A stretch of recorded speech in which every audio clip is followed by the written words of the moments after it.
Hello everyone, I'm John and this is Just the Gearhead. In this episode I'm going to explain why I bought that. Alright, stay tuned.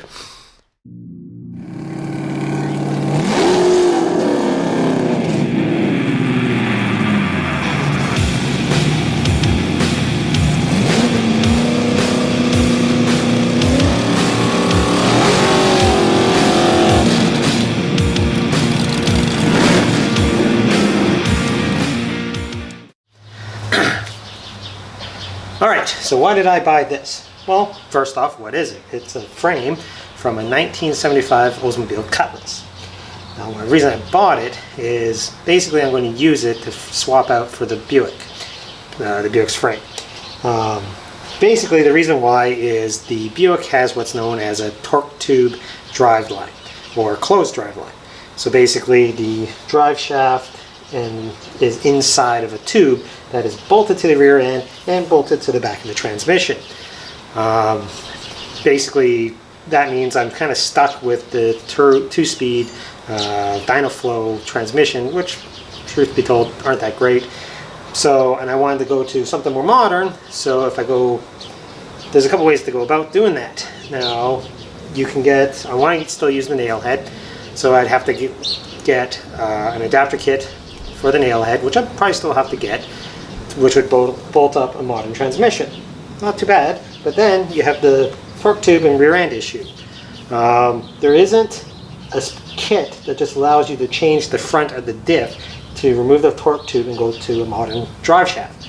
So there's a couple ways to do this, and one of them is you can go out and try to find a diff from a 60, I believe, or a 61 Buick, and then swap it out and then put in a modern drive shaft. Problem with that is you have to make sure your axle lines meet up, and the torque tube actually supports and locates the rear end front to back. So if I take that torque tube off and put in that diff, I have to now locate the rear end and build brackets and some sort of, most people use a truck arm setup from late 60s Chevy probably. So I could have done that, but you can also buy a kit to make that adjustment, and that kit is a couple $1,000s. And then I'd still, the other option is with that kit is to just go with take out the old rear end and everything all together and put in a modern rear end in, which, you know, like I said, that kit is probably could be a good way to go, but then I still have to build mounts and buy that kit, and I don't have a couple of grand. Now the other thing is I wanted disc brakes on the front at the very least. This frame comes with disc brakes on the front, so you know I get that. The other thing is a disc brake kit I could have bought for the Buick, but those things, you know, it's a couple $100, but all you get is the bracket, and then you have to go buy a bunch more parts, you know, the rotors and the brake pads and all that, and calipers separately. So that's, you know, more money, which I don't really have.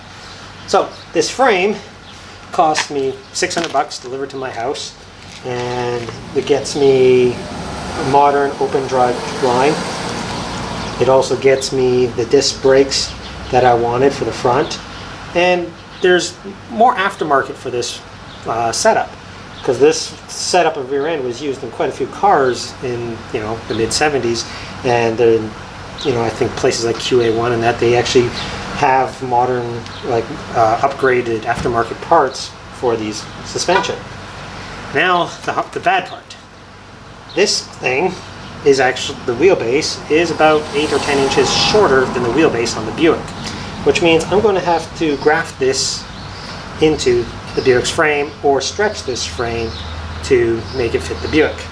Now, like I said, I could graft it in, so it'll be cut it up here by this elbow and cut it back here somewhere, and then cut the ends off the Buick frame and weld those on, or I can cut somewhere in the middle here, stretch it about 10 inches, and then just, you know, relocate body mount, drill new holes for body mounts, and or make body mount brackets. So I'm leaning towards the stretching method, but we'll have to wait and see how that goes. I'll do a bunch of measuring first, and then I'll decide. And yeah, Actually, I think I'll take the camera under the car now and kind of give you guys an idea of what I meant by the torque tube setup. All right, so here we are under the Buick. Now there's the rear end. And you can see how this tube bolts right to the rear end of the vehicle, right to the front of the diff. Pull that tube around, if I can get the camera going that way.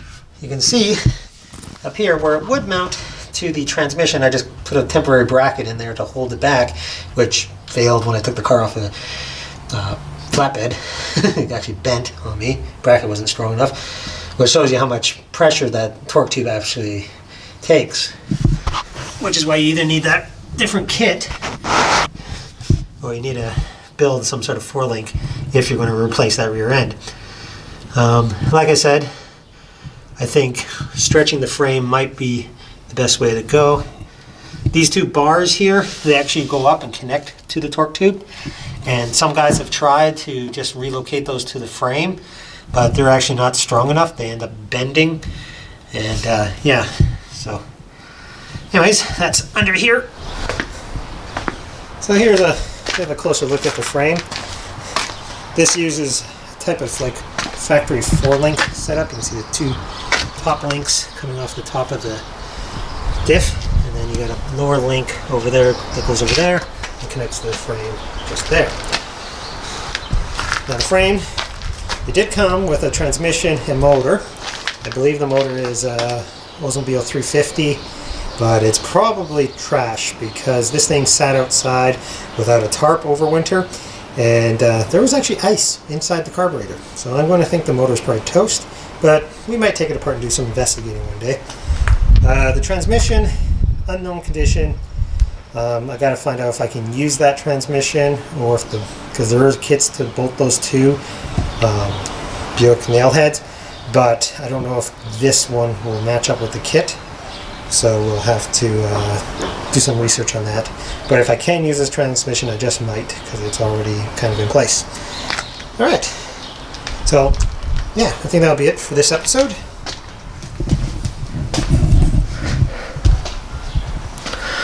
All right, so yeah, that's it for this episode of Just the Gearhead.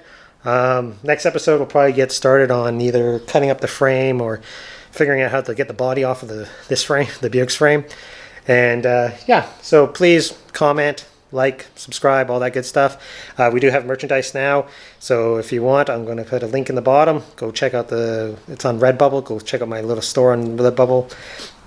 There's like 4 designs. They come in all types of shirts and other merchandise. So go check it out. Any proceeds from sales of shirts and merchandise will go strictly to the builds and building this channel. So anyways, thanks for watching, and you guys have a good day.